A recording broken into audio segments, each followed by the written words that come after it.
नमस्कार दोस्तों, मैं आपका स्वागत करता हूं श्योर सक्सेस के यूट्यूब चैनल में। दोस्तों, आप गवर्नमेंट का कोई सा भी एग्ज़ाम की तैयारी में लगे हैं, चाहे वह रेलवे हो, एसएससी हो, बैंकिंग हो, सारे परीक्षाओं के लिए बिल्कुल बेसिक से मतलब जीरो से हीरो अगर आप मैथ में बनना चाहते हैं तो मेरे सारे वीडियो को ज़रूर देखें। साथ ही साथ चैनल को अब तक सब्सक्राइब नहीं किए हैं तो कर लें, ताकि मेरे हर इम्पोर्टेंट वीडियो का नोटिफिकेशन आप तक पहुँचे। तो आइए देखते हैं प्रश्नों को। देखिए, पहला क्वेश्चन क्या कह रहा है कि यदि 8 के पावर x प्लस 2 बराबर 64 हो तो 3 के पावर 2 इंटू एक्स प्लस 1 का मान क्या होगा। दोस्तों, इस टाइप का प्रश्न हर एग्जाम में पूछा जाता है और मैं अपने हर वीडियो में यही एक बात बताता हूं कि प्रश्न को सॉल्व करने से पहले सबसे पहला काम आपका होगा कि प्रश्न को अच्छे से पढ़ के समझना। अगर आप एक बार प्रश्न को समझ लेते हैं, फिर आपका माइंड इस बात को कैच कर लेगा कि हम इस प्रश्न को सॉल्व कर पाएंगे कि नहीं, और अगर करेंगे तो यहाँ कौन सा अप्रोच यूज करना होगा कि ऐसे प्रश्न को सेकेंडों में बना लें। दोस्तों, मैं अपने हर वीडियो में यही एक बात बताता हूं कि सबसे पहला काम आपको प्रश्न को अच्छे से पढ़ के समझना। और मैं जो भी मैथ का क्वेश्चन लाता हूं वेरी वेरी इंपॉर्टेंट होता है आपके एग्जाम के पॉइंट ऑफ व्यू से। और मेरा कोशिश रहता है कि मैं एकदम बेसिक से बेसिक यानी छोटी से छोटी बात को भी बता दूं, ताकि आपको कहीं भी प्रश्न को समझने में दिक्कत नहीं हो कि यह कहां से आया और कैसे आया। इसलिए मैं कहता हूं कि अगर आप मैथ में जीरो से हीरो बनना चाहते हैं तो आप मेरे चैनल के साथ जरूर जुड़े। अब तक सब्सक्राइब नहीं किए हैं तो मेरे चैनल को, श्योर सक्सेस चैनल को आप सब्सक्राइब कर लें, ताकि मेरे हर इम्पोर्टेंट वीडियो का नोटिफिकेशन आप तक पहुंचे। तो देखिए दोस्तों, इसको सॉल्व कैसे करेंगे एग्जाम में, बिल्कुल मैं एग्जाम का रियल एनालिसिस करके मैं आपको क्वेश्चन लाता हूं और आपको मेथड या अप्रोच बताने की कोशिश करता हूं, जिसकी मदद से आप सेकेंडों में प्रश्नों को बनाएंगे। देखिए, इसको करना क्या है कि सबसे पहले प्रश्न को समझना है। 8 के पावर x प्लस 2 बराबर 64, तो कह रहा है कि 3 के पावर 2 इंटू एक्स प्लस 1 का मान क्या होगा। दोस्तों, इसमें जैसे हम प्रश्न को पढ़े मेरा माइंड इस बात को समझ लेगा कि यहाँ करना क्या है, और ये तभी संभव है जब आप ज्यादा से ज्यादा क्वेश्चन पे प्रैक्टिस किए रहेंगे। ठीक है दोस्तों, तो मेरा सलाह है कि आप ज्यादा से ज्यादा प्रैक्टिस करें प्रश्नों को। तो देखिए, इसमें क्या है कि जैसे मैं इस प्रश्न को देखा मेरा माइंड इस बात को पकड़ लिया कि यहाँ करना क्या है। देखिए, ये बेस 8 है, ये 64 है, तो इस 64 को भी अगर हम बेस 8 में बदल देते हैं तो मेरा x का मान निकल जाएगा। और जैसे x का मान निकला, इस x के जगह पे x के मान को रख करके हम इसका वैल्यू निकाल सकते हैं। तो देखिए दोस्तों, इसको करेंगे कैसे। जैसे ये लिखा है 8 के पावर x प्लस 2 बराबर 64। देखिए, 64 है ना, तो 64 को हम 8 का स्क्वायर लिख देंगे। 8 के स्क्वायर लिखने का मतलब हुआ कि 8 को 2 बार लिखेंगे तो 8 8 64, यानी 8 को स्क्वायर बराबर होता है 64। तो लेकिन 8 का स्क्वायर लिखने से इस 64 के जगह पर 8 के स्क्वायर लिखने से फायदा मुझे क्या हुआ कि यहाँ भी बेस मुझे 8 मिल गया, यानी दोनों जगह बेस 8 मिल गया। इसका मतलब कि मैथमेटिकली रूल्स कहता है कि जब भी बेस समान हो तो पावर आपस में बराबर हो जाता है। तो देखिए, यहाँ भी 8, यहाँ भी 8, जैसे बेस समान हुआ तो पावर आपस में क्या होगा, बराबर हो जाएगा, यानी x प्लस 2 बराबर 2 हो जाएगा। अब देखिए, x का मान निकालना है, तो x का मान निकालने के लिए देखिए x के साथ ये प्लस में है 2।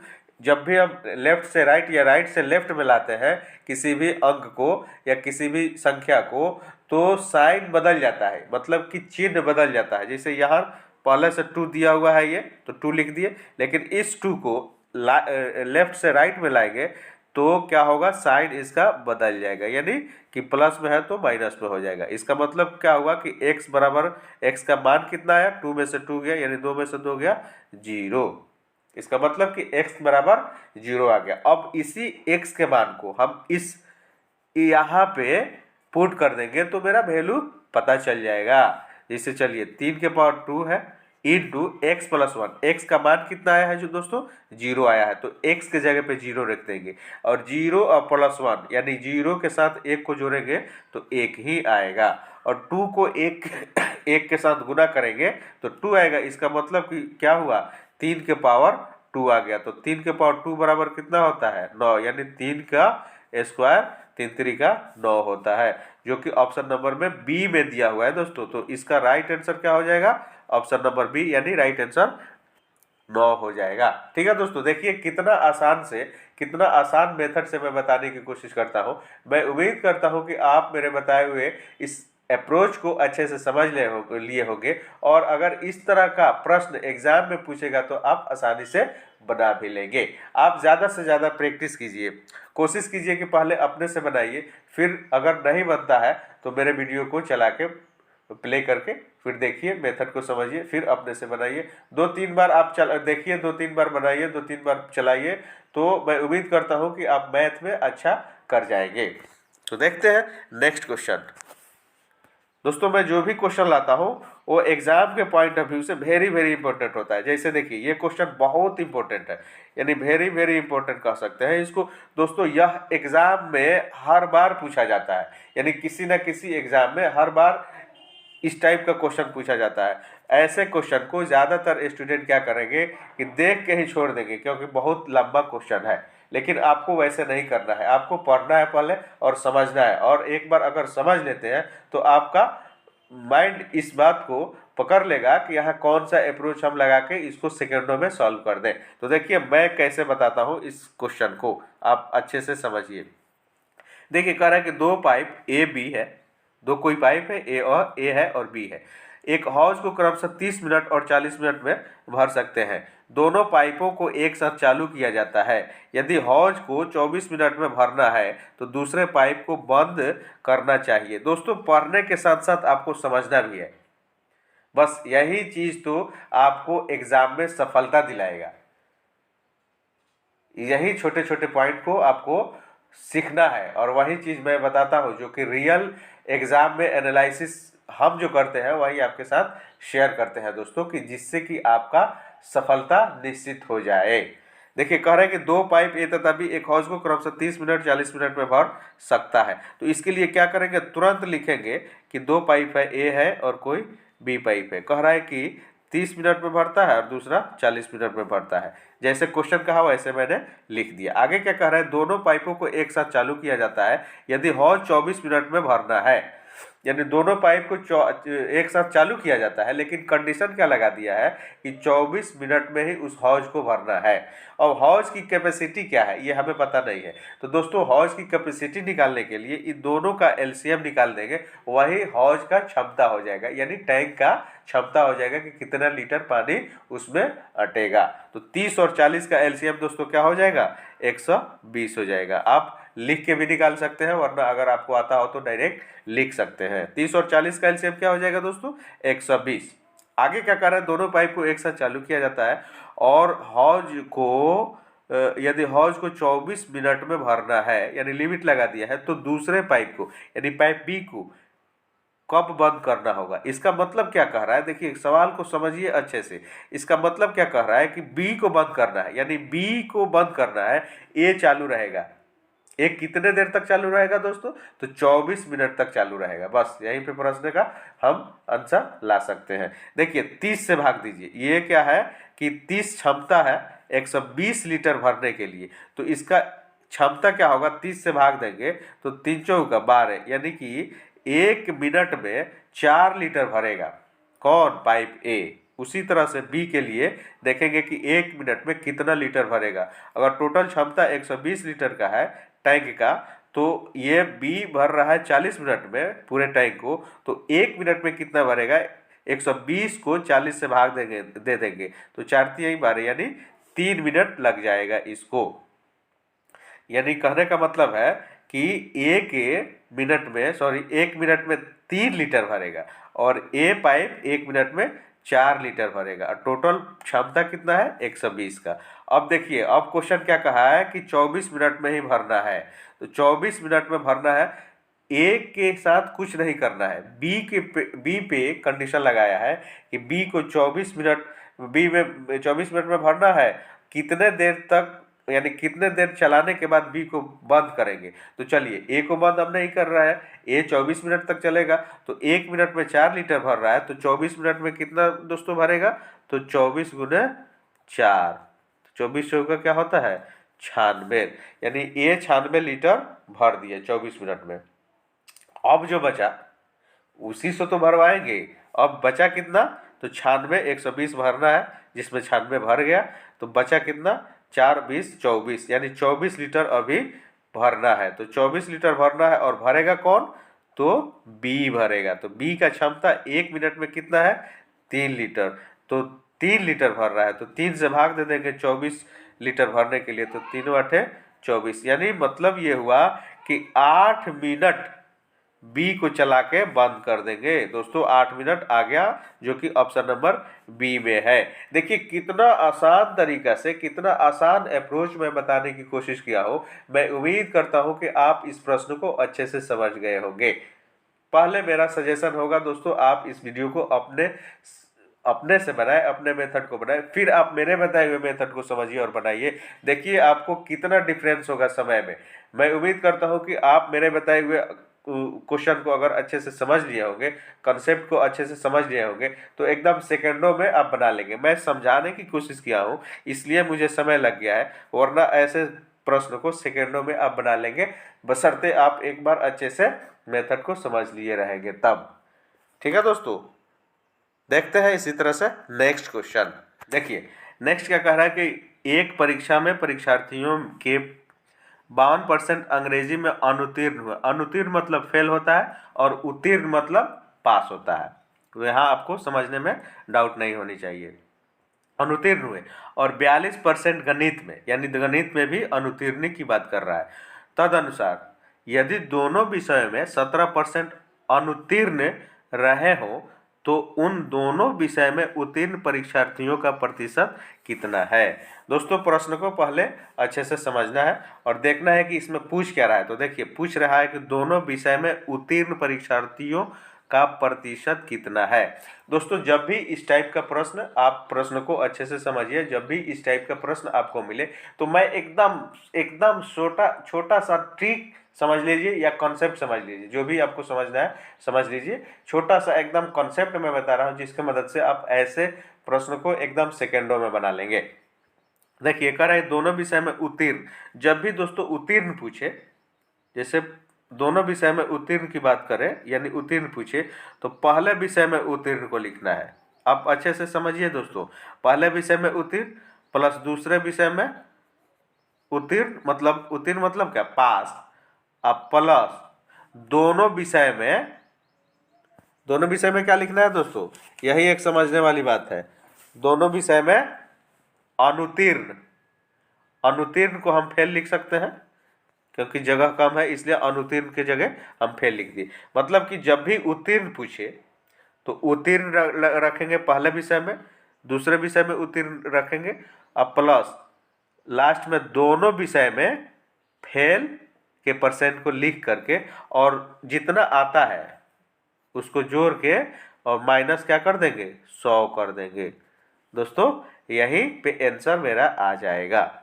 जैसे देखिए चलिए इस पे हम पुट करके दिखाते हैं। देखिए कह रहा है कि एक परीक्षार्थी में पूछा क्या है, दोनों विषय में उत्तीर्ण पूछा है, तो यही फॉर्मूला लगाएंगे। उत्तीर्ण बराबर उत्तीर्ण प्लस दोनों विषय में फेल। अगर यहाँ फेल पूछता, अगर यहाँ अनुत्तीर्ण पूछता तो यहाँ लिखते अनुत्तीर्ण प्लस दूसरे विषय में अनुत्तीर्ण मतलब फेल, और यहाँ दोनों विषय में पास को लिखते। तो चलिए यहाँ उत्तीर्ण पूछा है तो उत्तीर्ण के जगह पर उत्तीर्ण पूछा है तो उत्तीर्ण लिख देंगे। देखिए आगे क्या कह रहा है कि उत्तीर्ण यानी पहले विषय में उत्तीर्ण यानी पहले विषय में पास। तो देखिए परीक्षार्थियों के 52% अंग्रेजी में अनुत्तीर्ण, यहाँ फेल दिया हुआ है, हमें पास को लिखना है। तो जब 52% फेल हुआ तो पास कितना हुआ होगा दोस्तों, 48% पास हुआ होगा, प्लस दूसरे विषय में उत्तीर्ण ही लिखना है। दूसरे विषय में भी दिया है क्या, फेल का परसेंटेज, तो हमें पास लिखना है। तो जब 42% फेल हुआ तो कितना परसेंट पास हुआ होगा दोस्तों, यानी कि 42 में 8 जोड़ेंगे तो 50 और यानी 58% इसमें पास हुआ होगा। फिर प्लस दोनों विषय में फेल। आगे क्या कह रहा है, यदि दोनों विषय में 17% अनुत्तीर्ण यानी फेल यह ऑलरेडी दिया हुआ है, तो इसमें 100 में से हम नहीं घटाएंगे, ये तो ऑलरेडी फेल का ही दिया हुआ है परसेंट, यानी अनुत्तीर्ण का परसेंट ही दिया हुआ है, तो इसको 17 के जगह पे 17 लिख देंगे और इसी को जोड़ के माइनस 100 कर देंगे। चलिए इसको जोड़िए, 8 8 16, 16 7 16 4 20 3 23। 2 बचा, तो 5 4 9 1 10 10 आ 2 12, यानी 122 माइनस 100 क्या हो जाएगा, हो गया दोस्तों 123, सॉरी 123 माइनस 100, 123 में से 100 को घटाएंगे तो कितना आ जाएगा 23, 23% इसका राइट आंसर हो जाएगा दोस्तों। कितना आ गया, जो कि ऑप्शन नंबर ए में दिया हुआ है 23%। देखिए इतना लंबा क्वेश्चन को मैं कैसे, यानी वेन डायग्राम मेथड से मैं आपको बता रहा नहीं हूँ, क्योंकि उससे गलत हो जाता है क्वेश्चन ज़्यादातर। अब मैं जो मेथड बताया हूँ आप उसको अच्छे से, खूब अच्छे से कंसेप्ट को समझ लीजिए, फिर इस टाइप के प्रश्न में कभी भी आपको दिक्कत नहीं होगी। ठीक है दोस्तों, देखते हैं इसी तरह से नेक्स्ट क्वेश्चन। मैं जो भी क्वेश्चन लाता हूँ बहुत एनालिसिस करने के बाद, और बहुत मेरा कोशिश रहता है कि एकदम आसान कॉन्सेप्ट में बताऊं, जिसके मदद से आप एग्जाम में सेकेंडों में प्रश्नों को सॉल्व कर लें। यही तो बारीकी वाली बात है कि कैसे आप कम समय में प्रश्नों को बनाते हैं, वरना प्रश्न बनाने से मतलब नहीं होता है एग्जाम में, कम समय में ज़्यादा से ज़्यादा बनाना, यही तारीफ वाली बात होती है। और इसी के हेल्प से आपको रिजल्ट भी श्योर हो जाता है कि रिजल्ट आ जाएगा, क्योंकि आप ज़्यादा क्वेश्चन करके आएंगे कम समय में। देखिए ये क्या कह रहा है, यह भी बहुत क्वेश्चन इंपॉर्टेंट है। 3 संख्याएं क्रमशः 4 5 6 के अनुपात में है।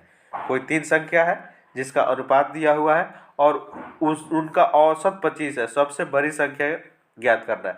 दोस्तों यह हमेशा इस टाइप का क्वेश्चन पूछा जाता है। तो देखिए इस टाइप को मैं बनाने के लिए 2 मेथड आपको बताऊंगा, और जो मेथड आपको अच्छा लगे उसी को सीखिए और उसी के हेल्प से आप प्रश्नों को सॉल्व कीजिएगा।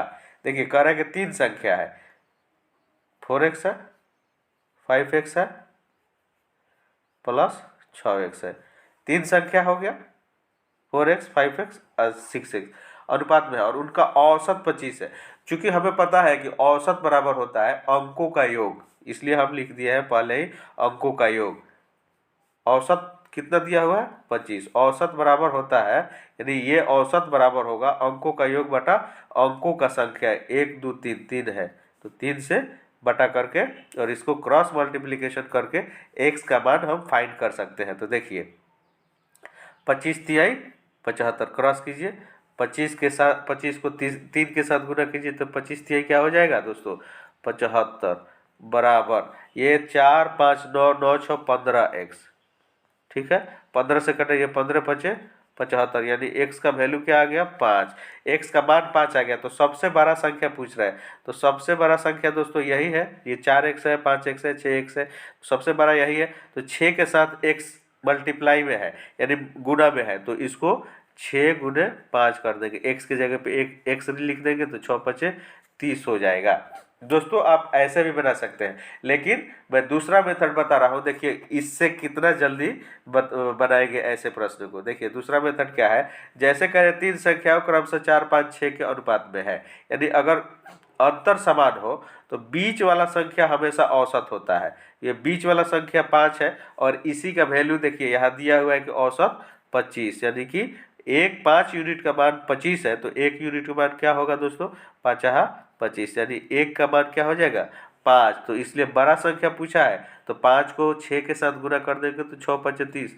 अगर छोटा संख्या पूछता तो 5 को 4 के साथ गुना कर देते तो क्या हो जाता 5 चौका 20, यानी छोटा पूछता तो 20 होता, बड़ा पूछ रहा है तो 30 हो जाएगा। दोस्तों जो आपको मेथड अच्छा लगे उसको आप उस मेथड से आप प्रैक्टिस करें क्वेश्चन को, और ज़्यादा से ज़्यादा क्वेश्चन एग्जाम में करके आएंगे। ऐसे प्रश्न को सॉल्व करने के लिए आपको ज़्यादा कुछ नहीं करना है, बस प्रश्न को अच्छे से समझना है। दोस्तों देखिए मैं कितना अच्छा कॉन्सेप्ट बताने की कोशिश किया हूँ। मैं उम्मीद करता हूँ कि आप समझ गए होंगे दोनों मेथड को। ठीक है, देखते हैं नेक्स्ट क्वेश्चन। देखिए नेक्स्ट क्वेश्चन भी बहुत इंपॉर्टेंट क्वेश्चन है दोस्तों, इस टाइप का प्रश्न हर एग्जाम में पूछा जाता है। देखिए कह रहा है कि एक टंकी को एक नली से 4 घंटे में भरा जा सकता है। कोई टंकी है, कह रहा है कि कोई टंकी है और एक नली मतलब पाइप से 4 घंटे में भरा जा सकता है, किंतु रिसाव के कारण टंकी को भरने में 2 घंटे का अतिरिक्त समय लगता है। दोस्तों प्रश्न केवल लैंग्वेज यानी भाषा को बदल देता है, बस इसी बात को तो स्टूडेंट को समझना होता है। प्रश्न कॉन्सेप्ट वही रहेगा, केवल लैंग्वेज को बदल के क्वेश्चन पूछता है ताकि आपको समझने में दिक्कत हो, और जो होशियार है, जो समझ रहे हैं स्टूडेंट, उसको समझ लेंगे एकदम आसानी से। देखिए कह रहा है कि एक टंकी को एक नली से, नली मतलब क्या, पाइप, 4 घंटे में भरा जा सकता है, ठीक है, किंतु रिसाव के कारण टंकी को भरने में 2 घंटे अतिरिक्त समय लगते हैं। इसका मतलब ये हुआ कि कोई पाइप है ए, जिसको भरने में 4 घंटा लगता है, लेकिन रिसाव के कारण उसको क्या हो रहा है, 6 घंटा समय लग जाता है। ये कहना इसी टाइप से चाह रहा है, लेकिन थोड़ा सा लैंग्वेज बदल दिया है। लेकिन हम इस प्रश्न को लिखेंगे ऐसे ही। आगे क्या कह रहा है, भरने में 2 घंटा अतिरिक्त समय लगता है, यानी पहले 4 घंटा लगता था और रिसाव के कारण 6 घंटा लग रहा है। रिसाव के कारण 6, अब कह रहा है कि रिसाव के कारण टंकी को पूरी तरह खाली करने में कितने घंटे समय लगेंगे, यानी खाली करने में कितने घंटे समय लगेंगे। तो सबसे पहले हमें इस चीज़ को जानना होगा कि उस टंकी का कैपेसिटी क्या है, यानी क्षमता क्या है, कितना लीटर पानी उस टंकी में अट रहा है। तो उसके लिए हम क्या करेंगे, दोनों संख्या का एलसीएम निकाल लेंगे। तो 4 और 6 का एलसीएम दोस्तों क्या हो जाएगा, 12 हो जाएगा, ठीक है। आपको अगर डायरेक्ट नहीं पता है तो आप लिख के भी निकाल सकते हैं एलसीएम, ठीक है। तो 4 से भाग देंगे 12 में तो 3 बार में कट जाएगा, और 6 से भाग देंगे तो 2 बार में कट जाएगा। इसका मतलब ये हुआ कि ये कह रहे हैं कि 4 घंटा में भर रहा है, कह रहा है कि एक टंकी को एक नली यानी 4 घंटा में भर रहा है, किंतु रिसाव के कारण टंकी को भरने में 6 घंटा लग जाता है, यानी रिसाव के कारण 6 घंटा में भर जाता है। तो टंकी की पूरी तरह खाली होने में कितना घंटा लगेगा, यानी कि इसका क्षमता है, टोटल है 12 लीटर का टंकी, जिसको यह 4 घंटा में भर रहा है, लेकिन 1 घंटा में यह कितना भरेगा। तो 4 से भाग दे देंगे 12 को तो पता चल जाएगा कि 1 घंटा में यह 3 लीटर भर रहा है, तब तो 4 घंटा में 12 लीटर भरेगा। और रिसाव के कारण 1 घंटा में कितना भर रहा है, दूसरा 2 लीटर, 1 घंटा में 2 लीटर, तभी तो 6 घंटा में वह 12 लीटर भरेगा, यानी रिसाव के कारण। तो क्या पूछा है, तो रिसाव के कारण टंकी को पूरी तरह खाली होने में कितना समय लगेगा, यानी रिसाव के कारण टंकी पूरी तरह खाली होने में कितना समय लगेगा। दोस्तों देखिए क्वेश्चन बहुत अच्छा है, इसको बहुत अच्छे ढंग से आपको समझना होगा। तो देखिए कह रहा है कि रिसाव के कारण टंकी को पूरी तरह खाली होने में कितना समय लगेगा। टंकी भरा हुआ है कितना, 12 लीटर से, और रिसाव के कारण, यानी रिसाव के कारण ये रिसाव हो रहा है तो 2 लीटर भर रहा है, अगर रिसाव नहीं होता तो यह 3 लीटर भरता 1 घंटा में। तो रिसाव के कारण यानी कि अगर दोनों एक साथ चले तो 3 लीटर भरेगा और रिसाव 2 लीटर हो जाएगा, तो एग्जैक्ट भरेगा कितना, 1 लीटर, यानी रिसाव के कारण कितना भरेगा। तो 3 यह अपना से भर रहा है बिना रिसाव के, और ये रिसाव होगा तो 2 लीटर ये रिसाव कर देगा, यानी 2 लीटर निकल जाएगा। तो एग्जैक्ट भरा कितना, 3 में से 2 मतलब 1 लीटर ही एग्जैक्ट भरा। तो 1 लीटर जब भरा तो कह रहा है कि रिसाव के कारण टंकी पूरी तरह कितना देर में खाली होगी। तो 1 घंटा में 1 लीटर ही क्या हो रहा है, खाली हो रहा है दोस्तों। तो ये क्या करेंगे, इसको 1 से भाग दे देंगे, 1 घंटा में 1 ही लीटर हो रहा है ना, तो 12 लीटर खाली करने में कितना दोस्तों लग जाएगा, 12 घंटा, ठीक है दोस्तों। यानी रिसाव हो रहा था, अगर बिना रिसाव का 1 घंटा में 3 लीटर भर रहा है, और रिसाव के कारण 1 घंटा में 2 ही लीटर भर रहा है, तो दोनों पाइप को अगर हम एक साथ खोल देते हैं तो एक भरेगा और एक खाली करेगा, यानी एग्जैक्ट 1 घंटा में 1 ही लीटर खाली होगा। तो कह रहा है कि उसको कितना समय लग जाएगा खाली करने में। तो 12 लीटर भरा हुआ है, तो 12 लीटर भरे हुए टंकी को 1 घंटा में 1 लीटर खाली हो रहा है, तो 12 घंटा लग जाएगा खाली होने में। तो इसका राइट आंसर दोस्तों ऑप्शन नंबर डी में दिया हुआ है, 12 घंटा। इसका राइट हो जाएगा ऑप्शन नंबर डी। दोस्तों मैं उम्मीद करता हूं कि आप इस प्रश्न को अच्छे से समझ गए होंगे। अगर मेरा वीडियो आपको अच्छा लग रहा है, अच्छा लगे तो लाइक करें, सब्सक्राइब करें, साथ ही साथ बेल आइकन को दबा दें ताकि मेरे हर इंपॉर्टेंट वीडियो का नोटिफिकेशन आप तक पहुंचे। थैंक यू दोस्तों।